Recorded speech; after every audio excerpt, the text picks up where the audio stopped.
2030. Saudi Arabia, the Public Investment Fund, It's a there's big a lot of excitement this around transformational specifically. change. Every aspect of the kingdom, economic, social, cultural, religious. The 2030. This is the 2030.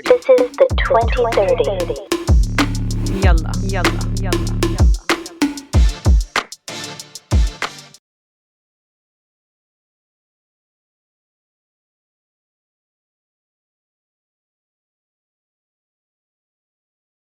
This is the 2030 episode 49. Dr. Hanaa, hello. How are you? Hello. I'm well, thank you. How are you? I'm doing well. Eid Mubarak to you. Eid Mubarak to you as well. I could even mispronounce Mubarak. How about that? This is just a very classic way for us to begin this show. This week we are going to be talking about new architectural guidelines in Saudi Arabia and really things that kind of guide development in the kingdom, which we think is super important. Yours truly will be leading that deep dive in just a moment. A deep dive from Lucien. Can you believe it? Last episode, of course, we had Suleiman Al-Mazrua on the show, and we got a ton of feedback. Can't read it all here. Two ones that I just have right in front of me.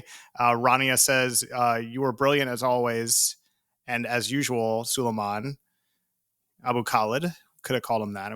You asked me that ahead of time, and I was like, Anyway, so thanks, Rania. Bill says, fantastic interview. Very informative to hear about the full scope of NIDLib's contributions to Vision 2030. Indeed, that was also very cool. It's just cool to do something in person and to kind of expand the show in that way. Lots of learning went on internally here with the 2030, but this is something we want to do a lot more of, and we will do more of in the coming weeks and months. So yeah, if you have not subscribed to us yet, most listeners now that are listening to this, but if you're listening to the first time, please subscribe. And if you're seeing any of this on YouTube, also please subscribe to us there, which is like our main kind of platform because it has video and has segmented out content. I can't really talk today. Why are we doing a podcast if I can't talk? Are you struggling? I'm sorry. I'm struggling a little bit. Long week. Yeah. Long week. It's almost over though, right? Yeah, it's almost over. So we're good. But yeah, so thank you for all of your feedback. Send us feedback to our emails, Lucien at the 2030, Hanaa at the 2030, spelled out 2030. Let's get to a deep dive. Let's get to a deep dive.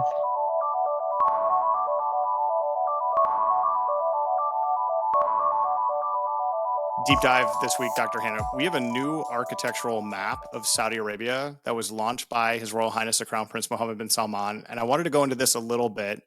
I've become increasingly into Saudi architecture of late.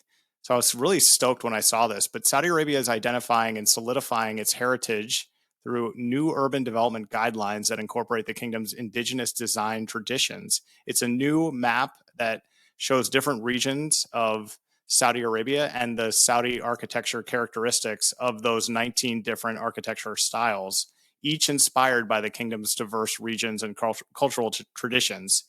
One thing that's just so cool about this, and I'll get into it in a second, but it sort of highlights in a way like the first impression of this map is that each region of Saudi Arabia is different. We often think of Saudi Arabia as a big country, but you're Saudis living in Saudi Arabia, but there is so much diversity within the kingdom. It's so much like the United States in that way, where you have different regions and they have different traditions and design and preferences for architecture.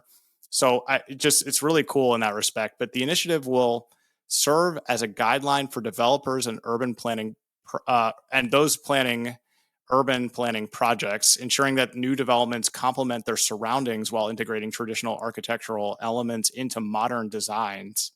Prince Mohammed said, quote, "Such architecture blends our rich heritage with contemporary design thinking. We are enhancing urban landscapes and quality of life, as well as building an architectural framework that balances the past and present. This model will serve as a global source of inspiration for innovation in architectural design." So more about what went into this. This map is the product of extensive local historical research into building traditions. I mean, there was really a lot of sort of background work that went into what defines these regions and what makes them unique and how can we sort of solidify this into codes and rules about what we want to have in that region to really preserve what was there in the past. It highlights regions like Central Nejdi, Tabuk Coast, Medina Rural and Inner Medina, Taif Highlands, and the Sarawat Mountains. How did I do on those? Okay. Fine, right? Okay. Not bad at all. Really well. Not bad. Okay, there you go. If you're watching this segment, of course, we're going to have this map up for you to see. If you're listening to this, you can go on and just type in Saudi architectural map. It's awesome. Each style includes 3 design typologies, they call them: traditional, transitional, and contemporary. And this map sort of represents a new initiative, and that will be rolled out in phases, beginning in the cities of Al-Essa, Taif, Mecca, No, and you Abha. got it right the first time. Okay. It is technically Al-Ahsa, but people say Al-Hassa. Okay, so me Some people say misspeaking is sometimes Al-Hassa. even better than getting Yeah. it the way that I think, my brain. They're and- interchangeable. I say Al-Hassa, and I'm from there, so. okay, well then, so you're the authority more than Lucien from McLean, Virginia. Some Hassawis say Al-Ahsa. So anyway.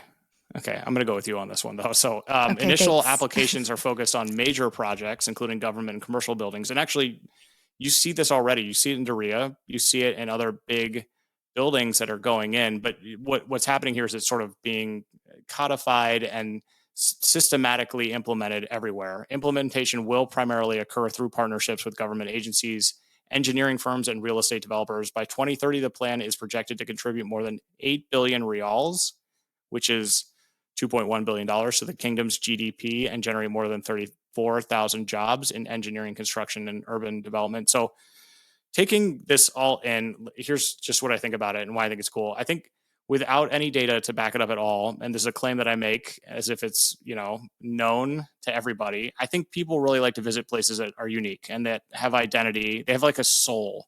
Like you're visiting not just a place because it exists, but because of its history and its identity and what it is, right? I think this is especially true for most types of tourism that Saudi Arabia is offering. Of course, you have like Red Sea. You have a few places where people are looking for the offerings and amenities that often come with beach relaxation, for example, where it's like, I need a white beach. I got to have a chair on the beach. That's one type of tourism. And most of Saudi tourism, either domestic or international coming in, is going into Riyadh or Medina or big cities. Tourism has a unique ability to shape one's perception of any place. And I think people that criticize Saudi Arabia often think very differently after they visit for the first time. At least that's my anecdotal impression. This leads me, I think, to conclude that, Saudi Arabia is definitely one of the most misunderstood places on earth.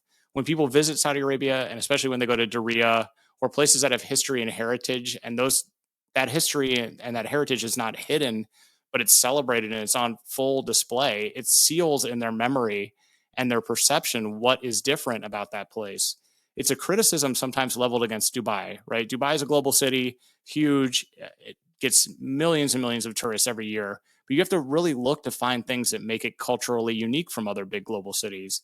The beauty for Saudi Arabia is that it has tons of places like this already, all across the country, that are as they pretty much were a long time ago. So if you're developing these areas, you want to preserve that, and you want to have some sort of rules and structure around what you're preserving and what fits and what doesn't. The decision organizes the magic sort of behind visiting a unique place with its own culture and identity, and then expands it from there. So I think what MBS, His Royal Highness, discusses when he's talking about the potential for value add the economy, I think in addition to jobs and other things created by this, I think it speaks to the value that will be created when you're visiting Saudi Arabia and its cities and towns, that it's more distinctively Saudi. And that is good for tourists. I mean, I think that tourists will visit Saudi Arabia in the years to come. And when they go to places like Diriyah, they really feel like they're in a place that does not exist anywhere else. Last comment I'll say about this, sorry to ramble a little bit. It's deep dive though. So, give me some space here. But last comment, 2 comments actually. Sorry, I already lied. One, it's really striking when you see a big house in Saudi Arabia's capital, especially in Riyadh, and it looks like a Greek temple or a French chateau. Like, I don't know, that doesn't look great. And I think it looks, it looks a little strange. It really stands out.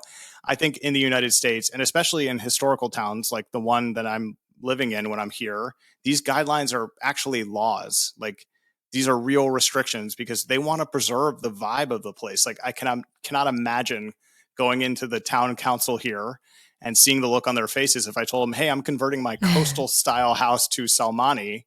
And honestly, I get it. That makes sense, right? It's nice to choose what your house looks like, but you're part of a community and the community welcomes tourists and the tourists want to be part of a vibe. That's why they come. Likewise, my house, if it were transplanted from here to Riyadh, would be kind of cool, but it would be a total eyesore over there. I mean, people are like, what is this monstrosity doing in Riyadh? And then this is the second last comment that I'll make. And I'm sorry to go on with this, but I really like Salmani style and the Nejdi style of architecture. Those are two different things, but they're distinctively Saudi. And combined with contemporary conveniences and touches, it's just so chic. We talked on a previous episode about Daria's Armani residences, and there will be non-Saudi elements in these designs, but they will fit into the larger design vibe. Like you'll have the sort of governing style of that room, of the house, of the village, internal and external, but you'll have some things that are modern or more contemporary that weren't part of the design from a long time ago, of course. So it's just there's so much to like about what this map does and then what it sort of stands for Saudis. I mean, kudos to the Crown Prince for doing this. I really think this is going to make a difference on the impact, a difference and have an impact, in the aesthetics of the kingdom over time. I think it's worth preserving. I think it's worth highlighting these things and cementing its presence, especially to visitors who are coming to Saudi Arabia. So cool map, everybody. I really liked it. I think it's awesome. I think it's going to have a huge impact. Thank you so much. It was a super interesting deep dive, and You're so welcome. Yeah. Do you love a map? Oh my goodness, yes, I love maps so much. I think they're undervalued to a large degree. Maps are really cool because people think of a globe, right? And I have one like right there. Like I love globes. I love maps in general. Most of the artwork hanging in my house is actually of maps. And what you can do with maps is exactly what you're describing. You can plot other things than just the location of a country and its borders and the cities that are in it. You really can understand spatially where these variations come from, how they came about. Like borders that move are interesting as well, and thinking about, okay, like where does the Nejdi kind of bleed into the Hasawi, bleed into the Haili, like obviously those are two different parts, but like I love the idea that there are no actual physical borders on a map, but it shows kind of the distribution of things. So I do love a map, but I also think the architecture angle is fascinating because I also really love architecture. Me too. And I think that it's one of those incredible things in the world where your art, your vision is massive, right? And it's there for everybody to see. It's not hanging on a wall, right? It's I think a just absolutely like striking way to express creativity.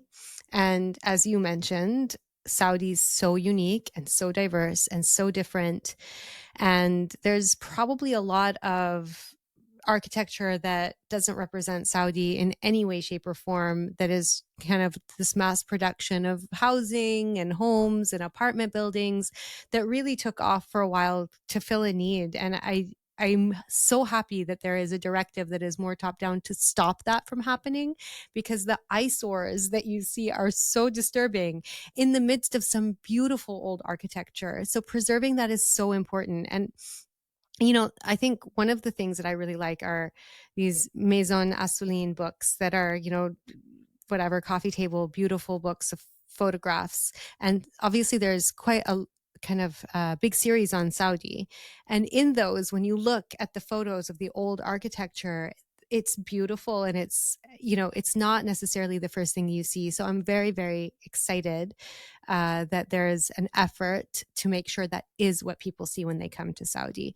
And it doesn't need to just be this mass produced boxes that people live in, but instead beautiful visions of kind of the history, the culture rolled into buildings that represent the kingdom and its history and its traditions and culture. I think you're seeing it already, what you just talked about with housing and what Roshan's doing. Like with Roshan Front, those houses are not mansions. They're also not small, but they're meant to fill a market need and what people want in Saudi Arabia. What, the modern conveniences, the parking garage, all of these things, right? But the design is not, like out of Arizona, and it's not out of Alabama or New York, and it's not out of Europe. It's kind of uniquely Saudi, but it doesn't mean that it's ornate and that it has all of these touches and things that you don't need, but keep it in line with the sort of overall vibe,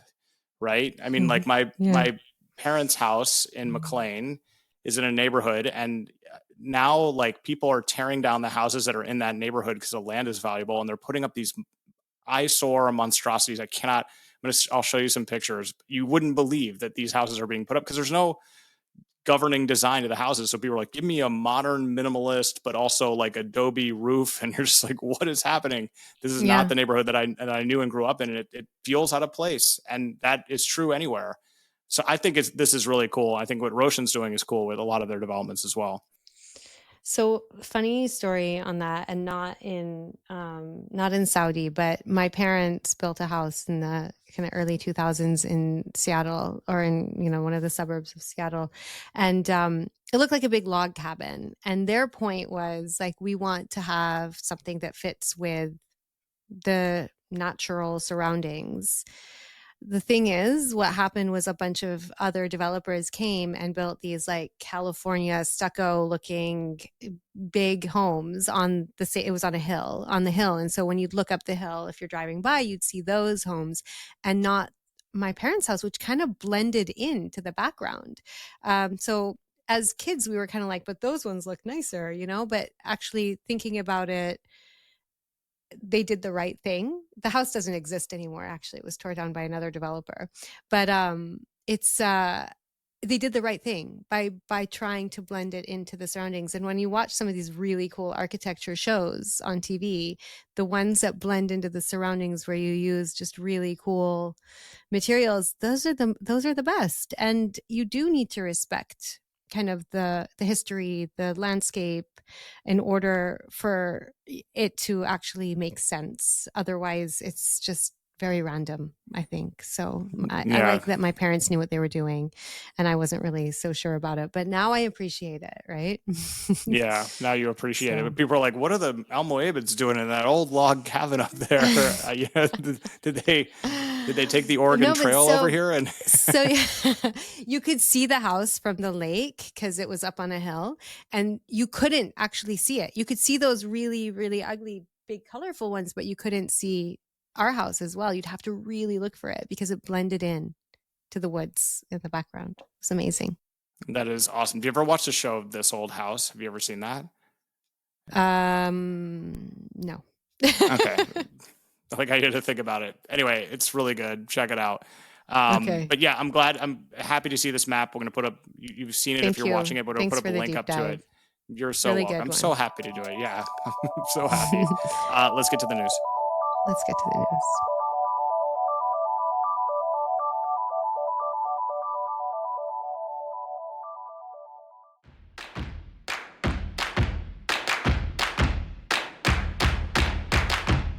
So Syria and Lebanon met in Jeddah to sign an agreement to form legal and specialized committees to restore peace along their borders.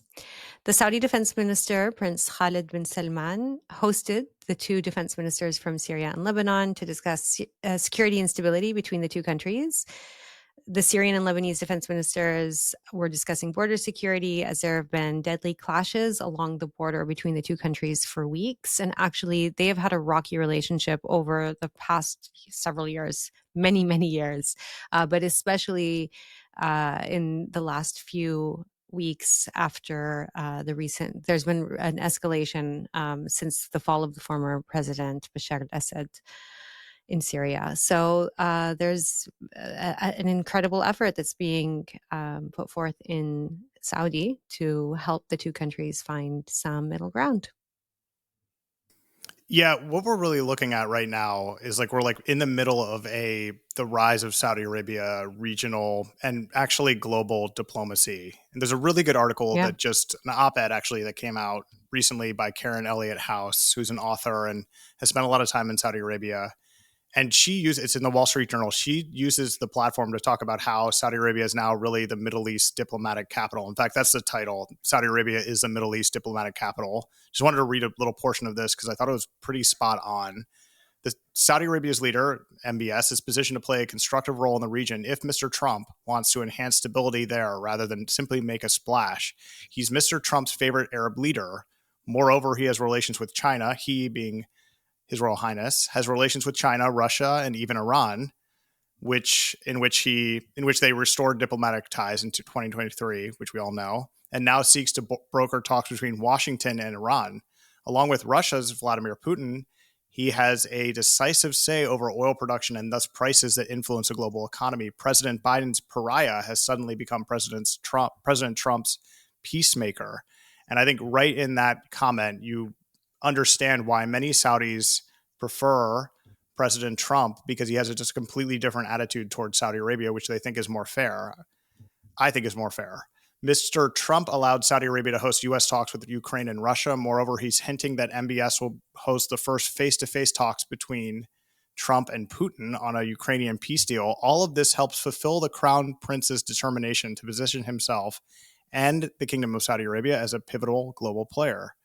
So, yeah, I mean, there's a lot really going on diplomatically for Riyadh, but what a sea change it's been from, looking at the kingdom's diplomatic interests from a sort of zero-sum game around it.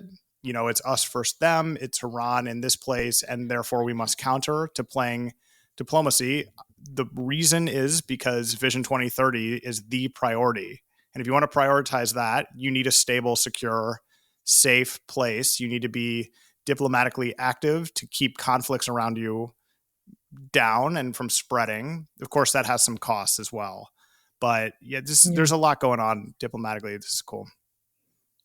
Yeah, I mean, if you think about the rest of the Gulf states, Qatar notably has been very much involved in mediation for many years, and so has Oman to some degree.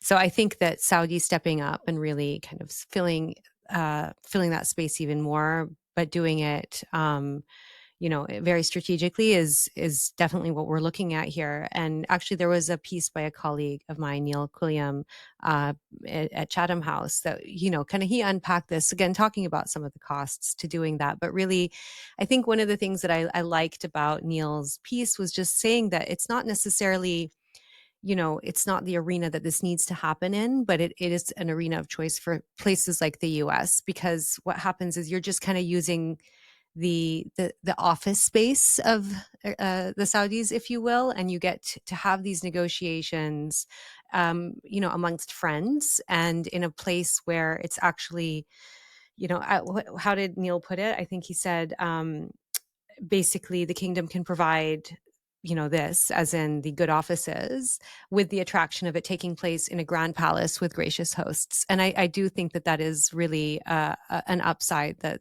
Saudi brings to the table here. Totally.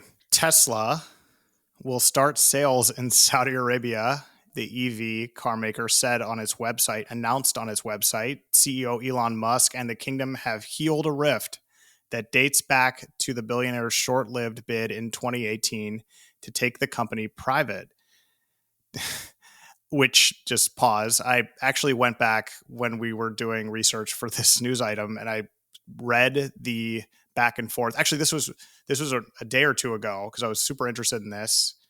And I read the back and forth, the text message back and forth between Elon and Yasser Al-Rumayyan, which was juicy and actually a lot of fun to read. Anyway, Tesla sells in other Middle Eastern countries, other Gulf countries, but not in Saudi Arabia, the Gulf region's largest market, where EVs still only account for 1% of total car sales.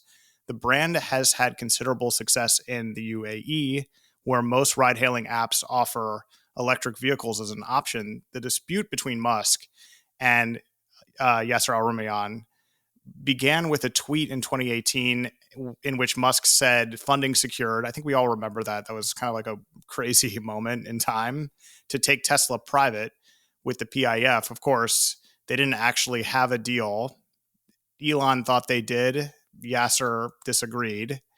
The text messages reveal basically that Yasser was waiting on some actual documents from Tesla so they could do due diligence and make an investment decision, which Elon did not send. He was just like, no, we had a deal. And so there's just like this weird public disagreement. It was super bizarre. They obviously did not end up being taken private. Here we are. Tesla is now rolling out in Saudi Arabia. What do you think, Hanaa? I think that, I mean, Lucid's, is in Saudi. That's kind of the key competitor at the moment. Plus, Saudi has this growing electric vehicle space. It's happening with their own factory, Lucien. I think there's stuff happening in that space. So it's always healthy to have competition. I love people putting stickers on their Teslas saying that they bought their Teslas before Elon went crazy. I am not a fan of this man, the way he operates, the way he thinks, and the way he is disrupting politics at the moment. So I think that, when people think about Teslas, they are thinking about the technology, they're thinking about the future of driving, and that's great. However, I do think there are other companies that are doing that without the other fanfare that comes with Musk. Fanfare. Well, very well said. I think this is interesting because you mentioned Lucid, right? And in the US, there are no Chinese electric vehicles because we don't import them to keep our own auto industry alive and well. The Chinese electric vehicle market is soaring. The quality of the cars is possibly best in world now. And that's what I'm hearing anecdotally from people. And you have, BYT, I believe it is, that did 10 billion in sales in the first quarter in China, just in China for their cars. They're either catching up or surpassing Tesla. Tesla has a factory in China. I think that having Saudi Arabia having other options is good. They already have the Chinese EV option. So it's not bad for the marketplace as a whole. But I think also competition's healthy. Competition's healthy. But I also think that an advantage that Saudi Arabia could have is maybe that Tesla wouldn't be available there. And if you wanted a non-Chinese EV, you could get a Lucid. Maybe the demand is there and the supply isn't there yet for Lucid. But I mean, yeah, super interesting. I don't think it's saturated. No. I don't think the market is saturated at all yet. And I think more players will be interested. It'll be interesting to see how this plays out. But I mean, the first thing that comes to mind are tariffs on European cars coming into the US. So you'd think that actually Tesla would be doing better, but people just still don't want to buy them. And there's a reason for that. And I think it's really interesting, again, with my background in corporate social responsibility and thinking about how consumers behave in response to companies and the way that companies are behaving. It's really, I find it fascinating when you see live examples of that, where that consumers are actually choosing not to buy products from companies that they disagree with on a moral level.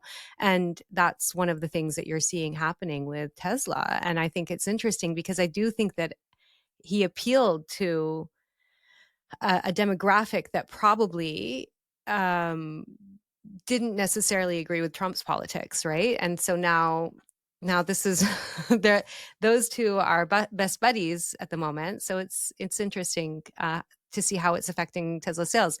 The fact that they're coming into Saudi, I don't know. The market still is growing. They love their big SUVs that are run on oil, and oil is still cheap. So I don't know how it's going to go. We'll see. I have a lot of friends there that are just like, I'm not ready for an EV. Give me the classic, gas engine, until the EVs really, whatever the excuse is, right? I mean, I think that EVs make a lot of sense in the US and Europe because gas is expensive, as you said. It's a cheaper alternative. But I mean, yeah, I mean, same thing with Elon. I think it was really bizarre for him, his whole personality, metamorphosis in the last few years that has been quite disappointing because I was a fan of his in theory before all of this happened. And it's not even necessarily a political thing. It's just like I thought he was an innovative businessman. I thought SpaceX was cool. I think Starlink is cool. I liked the idea of being a leader in EVs, and it's just quite the pivot that has happened in that space and basically turning off your entire customer base, as you noted. It's weird, but I think that stock, this is not an investment advice, but I think that stock is still way overvalued despite the correction in recent weeks and months, because China is coming and they're going to just absolutely eat up market share everywhere. Don't want to go too long with this news item, but just super interesting. Yeah, it is interesting. Let's see. So the Saudi ambassador to the U.S., Princess Rima bint Bandar Al Saud, received a personal welcome from President Trump at the White House at an iftar on Thursday, the 27th of March. Princess Rima posted online that she was, quote, honored to attend the iftar dinner hosted by the President of the U.S., grateful for his kind invitation and thoughtful gesture toward the Muslim community. It's a testament to the spirit of friendship and cooperation that brings our nations together. She was one of several Arab and Muslim leaders that were attending the iftar. I found the quote in Arab News from Trump very interesting. So I just wanted to read that. So he, he's very articulate. So he said, as we approach the end of the Islamic holy month of Ramadan, we're so deeply honored to be joined by many of the international friends and partners. And here's the best part, including the ambassador from Saudi Arabia to the United States, a very, very special woman, Princess Rima. Princess, thank you, princess. Unquote. What an insightful, thoughtful quote that is. I mean, well, there you go. There's something that I agree with President Trump on. There are some things, but this thing for sure. Princess Rima is a tremendously capable and terrific diplomat. She's awesome. Huge fan. Awesome, she's just an awesome person. Yeah. I mean, so she was appointed by she became ambassador in 2019, a position she's held since then by King Salman. And she's the first woman to lead to have that position in the United States, a very powerful position for Saudi Arabia historically and currently. And I think she's just absolutely the perfect person for it. And she does a terrific job. I will leave it at there. My comment is purely about the exceptionalism of Princess Rima. And she is exceptional. Yeah. And let's not forget, her father was ambassador to the U.S. for so many years as well. So I think that her connection to the U.S. and to Washington specifically make this a really, a well-suited position for her to hold. She's just a wonderful, wonderful human. Yep. She grew up like 1 mile from me, which is what we talk about every time we see each other. So yeah, she's a McLean girl. So that's great. Yeah. I will be in Saudi Arabia on April 9th through the 18th. Or something like that. I actually don't know. But around that time frame, I will be there. So hit me up and we will see you next time. Bad Eid. Yeah. Take care. Bye.